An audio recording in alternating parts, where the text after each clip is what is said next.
வணக்கம். அனைத்து உறவுகளுக்கும் எனது இனிய காலை வணக்கத்தை தெரிவித்துக் கொள்கிறேன். உங்களிடத்தில் ஒரு சிறு ஜோதிட குறிப்பை பகிர்ந்து கொள்ள வருகிறேன்.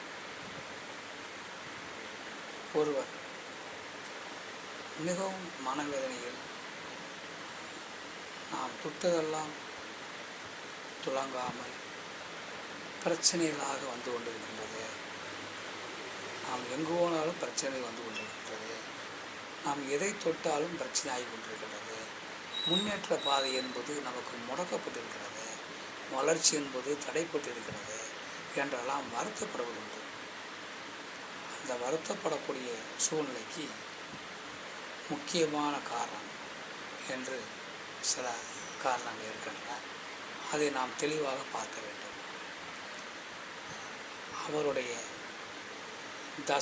அவருக்கு தசா நடத்தக்கூடிய கிரகம் லக்கணத்திற்கு 6, 8, 12 வீடுகளில் மறைவு ஸ்தானங்களில் இருந்து அவருக்கு புத்தி நடத்தக்கூடிய கிரகமும் 6, 8, 12 ஆகிய மறைவு ஸ்தானங்களில் இருந்தால் அந்த ஜாதகர்கள் மிகுந்த பிரச்சனைக்கு உள்ளாவார்கள்.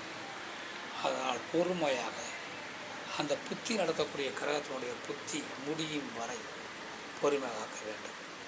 புத்தி நடத்தக்கூடிய கிரகம் மறைவு ஸ்தானத்தில் இருந்து தசா நடத்தக்கூடிய கிரகம் நல்ல நிலையில் இருந்தால் பிரச்சனை சால்வ் ஆகிவிடும்.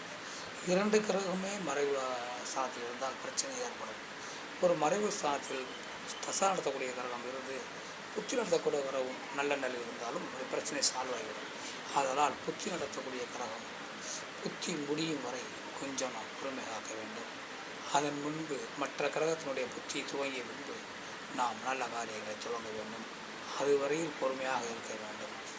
அதனால் இப்படி ஒரு அமைப்பு உங்கள் ஜாதகத்தில் இருக்கிறத பார்த்து கொள்ளுங்கள். மற்றவற்றை நாம் அடுத்த வீடியோவில் காண்போம். நன்றி, வணக்கம்.